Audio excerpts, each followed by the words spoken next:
How you going, guys? Today we're just going to do a 2021 Vhedia Amarok. So 2017 to 2023. So just turn this like mic on. So 2023 should be this other sort of model here. If your dash has this aircon, vents, then this is the model you need. So yeah, so if you have your dash as a shape, this is the one you need. This is the install video today. Install, super straightforward. I would say majority of people can do it. If you've got a screwdriver and you understand how to use a screwdriver. Obviously your factory options are going to work. You're going to get quick boot on our units, which is good. You're going to get the wireless CarPlay, Android Auto. You can see this takes a while to boot up the factory unit. You will no longer have a CD player if that is something you use. So take that out if you do have that in. On your factory one here, these do, the newer ones do actually have a wide CarPlay, and apart from that, they've obviously got old maps that are slow and whatever, Bluetooth and that.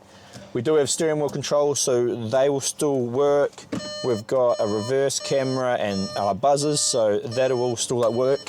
Whoa, I'll just smash that camera over. Right, the camera's still like alive. Park Pilot will still work. Apart from that, in here I think there is a couple. No, thank you. Settings. Now you should still keep some of these things. There's not much going on here actually that you'd probably actually ever need. But if there is extra sort of settings from the CAN system, actually so it does hook into that, so we'll keep those working. The only thing we don't have working is this port under here will no longer work. The USB. It's because it's a CarPlay one, and it's causes some drama, so we're not too sure how to get to that work. I will include a rocker panel blank to go in here to cover your USB. First thing you need to do is pop this trim off. Trim tools come in the kit. Take it in under here and just work around gently. Just be gentle on it because I can actually see coming all the way around. Just gently work it. This plastic looks a bit soft to me. I can just tell because I can see the silver trim starting to de-color. So be gentle. That is yeah, that's normally a fault when they're actually doing the plastic, that it's not super stabilized. So just come around and gently pop it off like that. So I could tell then when I was doing, I could see the little hairlines are just coming off with the silver here. Yeah, so just be gentle.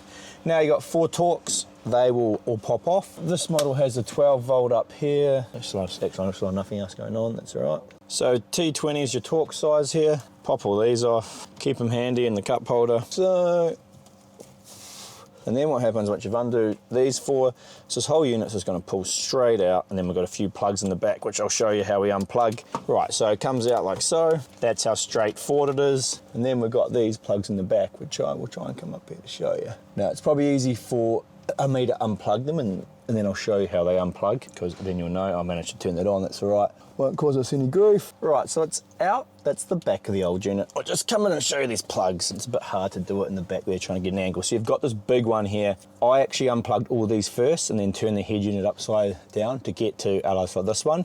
Because on this one here, hopefully you can see that, you got to press that little clip down, and then the lever comes out, and it's like a cam lock one, and it'll just lever out. So you got to press the little locking tab down and then lever it out. Then all your other ones over here, the yellow one just has a press down and pull out. If it's a bit tight, just press it all the way back in, press it down hard and try and pull it out. You can try and lever it a little bit with a trim tool if you need to. And all these other ones have little clips, so you slide back like that and that unclips it. So that had one, and this had one. So that's basically everything unplugged. That's how straightforward that part is. Right, just gonna cover everything that's in the kit. Obviously we have our head unit. This Amarok is quite good because they have a generic size. So there is kind of like a fascia, but it's just the actual head unit. So that's our main 20 pin plug, auxiliary plugs, GPS, 4G antenna. And then we have a cable puller tool, super handy for pulling the cables. Install manual, so user interface manual for our M series. A hydration assistant, trim removal tools, USB drive if you need to do updates. Now I can start all the antennas. Then we have our main harness. This has the CAN bus, so it can talk to the car's system. All plug and play there. Don't worry about this, you shouldn't need it. It's in the kit just in case. 2% of customers need it, so you probably won't need that. External microphone, SIM card if you want to put a SIM card hooked to the unit. So a 4G antenna, so the SIM card works. Quick charge port that goes near the transmission. Just a little rocker panel thing. Because on some models, we can't get the factory USB to work, so we pass through it to a PD port just to give you a charging option. The Bluetooth Wi-Fi antenna, this is our extended one. If you had our older units, it could have been a short one, but we've actually made a bigger one now. Auxiliary inputs, majority of customers won't need this. It'll be it gives you a third camera input or auxiliary input for sound. Pre-outs, again, majority of customers won't use this. It's only if you're running an aftermarket amp. Antenna, now this one's, yes, majority of customers will need this. It is going to give your antenna, it's a dual Fakra one. We will need to hook the power up. So we'll go through that when we get there. OBD2 scan tool to pick up the engine ECU data and stuff. I will actually show that at the end. The third USB port, first 2 USB ports and external mic port. Again, these go into the auxiliary plugs. Our camera input cable, USB retention cable. Now, some models will work, some models won't. We will go through that. And this antenna, because obviously the unit can run its own maps, HEMA maps, off-road maps as you need it to. First thing we do is we come in here and we want to see if things are going to work, just in case. But normally we're pretty good. Every now and again there's an oddball, and it just happens. It's just the way that all car models aren't exactly the same, even if they look the same. So you're going to get this here. These, again, you've got this little cam lock thing has to be kind of popped out to get it to go in. So if you kind of look in here, you'll get it, but it just needs to be half sort of open to allow this to plug in, and you obviously want this up the right way. And it should just go in, and you close this up, and that's how it fits down. Pretty straightforward. So that should basically give us everything we need. Radio, etc. is on this one here. So this here and this will plug in all good, hopefully. If it doesn't, it actually went in okay, cool. Some models have changed these plugs, I don't know why, but you could have to trim a little tab off one. That is our radio, and it's because these cars have dual antennas in the side view mirrors. Now, this one here is a USB. I'm not sure if we can get to work on this car, but we'll cover that in a second. And then we've got our GST, our GPS and our DAB antenna. You might be able to use the original DAB antenna with our DAB. We'll test it for you and we'll try. Otherwise, you have to run the windscreen one. Again, it's if you're running DAB. It's a lot of customers that don't these days anymore. Now grab this one here, was in the kit. It's our reverse camera, and we want to grab the purple wire. Purple wire is going to plug into this CA coming out here, and this should get our reverse camera working, hopefully. And then that is basically everything. You could get the auxiliary working, and that's the auxiliary port down here, but I would say 99.9% of you are like, oh, I've never used that, because that's a little bit old technology. So, main 20 pin plug into here, like so. Radio plug into here, like so. Reverse camera one into this bottom one here. You can just sort of tuck it all back in so it just sits in there. That's a good thing about these units. They're quite easy to do this. Power the car up. Now the first time it powers up, it won't quick boot, because obviously it's the first time it's powered up. But all we're doing here is we're going to come through and we're going to check our steering wheel controls, our reverse camera, our sound, and that it powers on obviously, which we already have happening, which is good. So you can see we've got power. I'll go into reverse. We can see the tailgate's down, but you can see we've got reverse are working, and our parking sensors are working. What you can also see is that it actually has a trajectory line coming in as well. This is going to keep on going off because it's gone to reverse. That's to be expected. That's just it's like a factory setting. The AC controls will come up on here. For example, if I change something, they'll actually come up. You can't do anything to change it on here. So it is more of a hassle than it's worth. It's just showing that it's actually pulling that information from the car. So you can come into, I'll show you how to turn that off in a second. I thought it was just quickly in here, but it's air conditioner. Under Vhedia, you can turn that off, because the majority of people don't want that coming up. So we've got reverse camera, we've got trajectory lines, which is cool because we didn't have those from that factory. This is me doing the steering wheel controls. Cool, we've got steering wheel controls. We've got sound and radio. So I've basically checked off everything's working, so now we can go back through and put in all the cables. So we'll just go through and we'll cover all the other cables here as we go to put them in. I call them the auxiliary cables, so Mike will do last, but I'll just put it there. This one here, Bluetooth antenna, put that on. So I'll get this down a bit so you guys can actually see. Just plug this in now, like so, and it plugs into here. If you are using pre-outs, your one will have it included.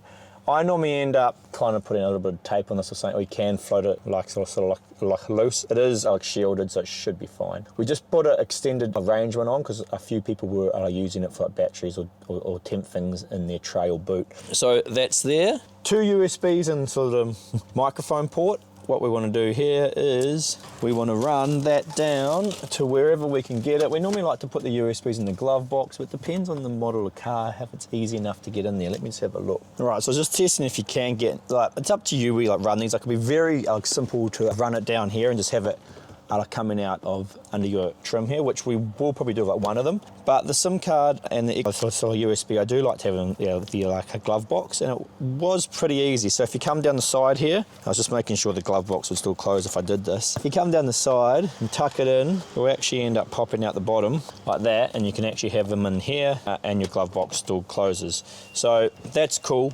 And what we'll do is we'll route them. So I just pop them in there. We'll take them, they're out the bottom here.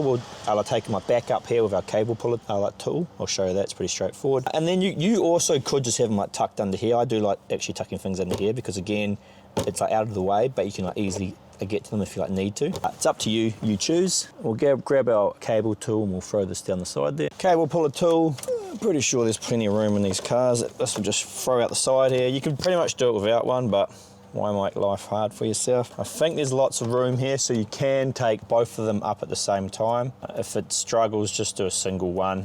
Again, this here just coils over the cables like so, all pretty straightforward, and pulls up. These things are awesome. So we put these in our kits now because they just make life so much easier. So those two are in there, go into the glove box. That was our third USB and our SIM card. GPS, now all you need is clear view through the windscreen with no metal above it. So in this case, you can go anywhere back here. It actually is a pretty sealed box in here. You can kind of get out the side here. But actually just there is probably best. There's a little bit of steel in there. There's none above there. So I would actually probably going to end up sticking this right. You can either stick it on here or you can stick it upside down under here. Actually take back everything I said on the last bit. It's pretty tight to get it in there. So I'm actually going to put it in the center at the back here. There's a little flat spot right up under here. This can be upside down.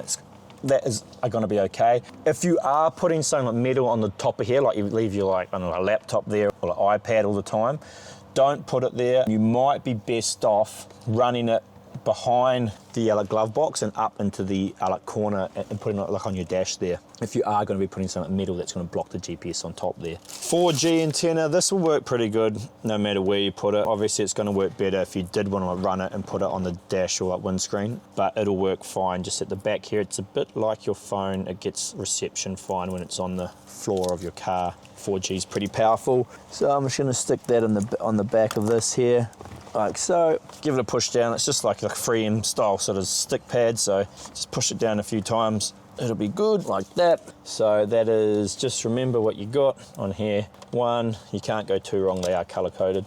2, so we've done those 2. Actually all that's left is our 2 USBs and our microphone. So I'll leave the 2 USBs for now because I want to show you how I'll run the quick charge port, which we'll do now. Our microphones comes down here into your trim. In here, this side panel pops out just with your trim tool. So just pop that out.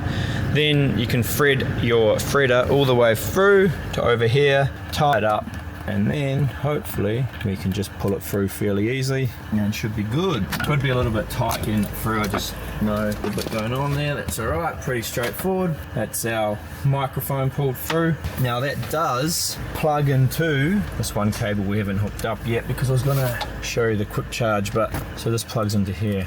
Give it a good push in, external some mic. Now, I was trying to run the quick charge port into here, but what I worked out was all these 3 actually aren't blanks on this model, they're all in one. That is a blank, and that top one's a single blank. So we'll hopefully come up with a better solution because our current one, sorry, it was down here, would piggyback off the back of the old cigarette plug, so you don't have to do it with wires, and would actually just clip straight into here.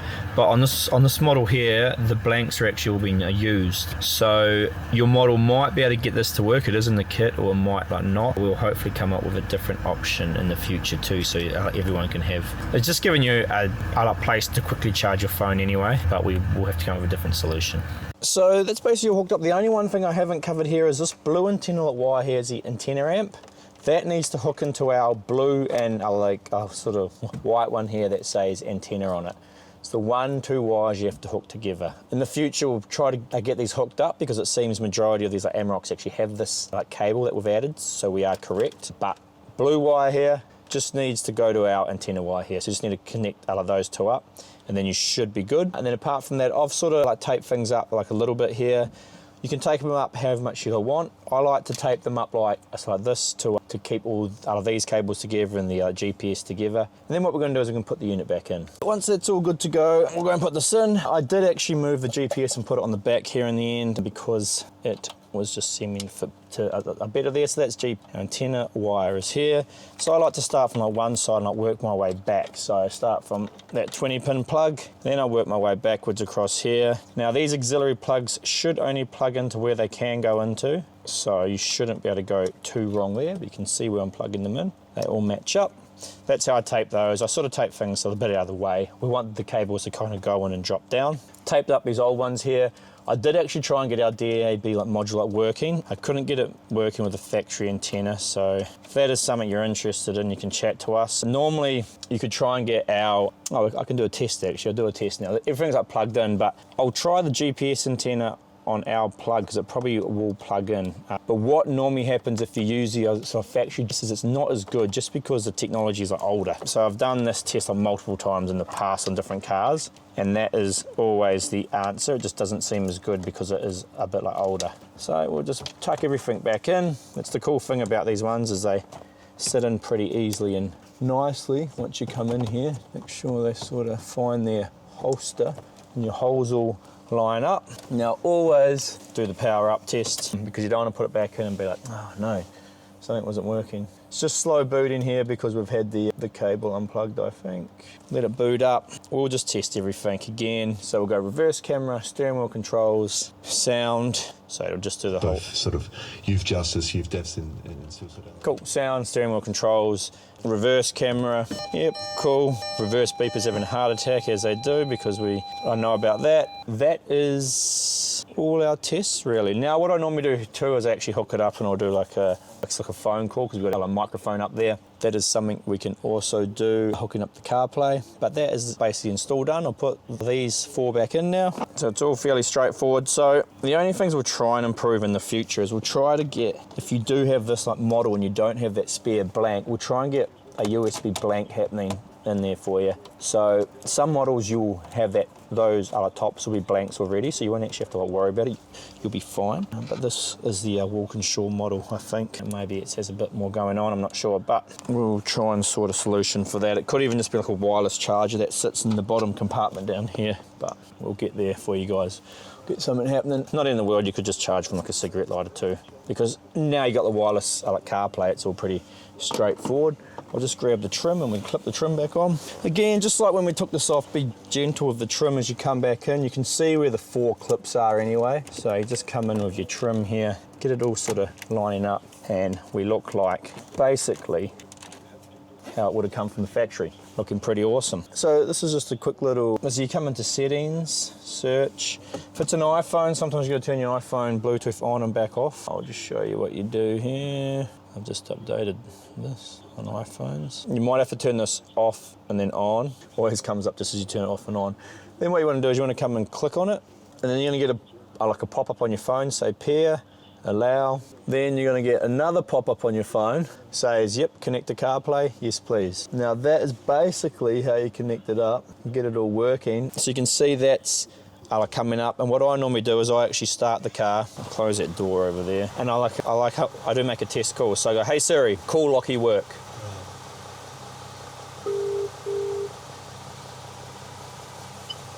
Hi, it's Lockie Risson here. Sorry I couldn't take a call. Please leave a message after the beep and I'll thank you. Hey Lockie mate, just leaving like a message. I was just testing this mic quality. Still imprisoning them. Is it? So I always just do the test. Normally you shouldn't have any dramas. with your quality, but it is good just to test. So I'm just testing here if all the steering wheel controls are like working, so the sort of mic is working like fine up and down and skip, etc. Siri's just thinking I'm talking too much, so that is all pretty good. Now we'll actually just cover this like OBD2 as well since I'm here. So that's the whole install done there. You can see it all looks pretty tidy. It looks a bit like how you'd, so obviously I want it to look from like the factory. Steering wheel controls all like working. The install is pretty straightforward, like you don't get it too much easy install than that. Got all the wireless CarPlay and everything like working here. So you can see that's how it normally like boots up. So I normally will like quick boot, so you'll probably get to like this sort of screen in around 15 seconds of starting the car. All our steering controls are working. What I did actually go through and do too, because I know quite a few owners of Amaroks find this quite handy, is I did have a quick like nosy at a Vhedia FAP here, which will bring in all your DPF information. Again, it costs you $12, up to you if you buy it or not. We do include the OBD2 connector in our kit, so you can actually see the data from different apps we have pre-installed in here. But this app, I know for a lot of VW owners can be quite handy, because you put in quite a lot of information here about 82% full, how far since the sort of last one, and everything about what is going on. You can sort of log the data as well. If you have any issues you need to get back to the with that one. To get this on your unit, you just need I'll put the internet to like a unit. It's go into Play Store here and download the app. So just something extra you can do with it as well. It's pretty handy. So this is just our reverse camera all hooked up and like working here. You can see we also actually get trajectory lines coming in. It's getting a bit angry because the door was open. You get trajectory lines coming in, which is pretty cool. You didn't have from the factory unit. So that is the reverse camera all hooking up.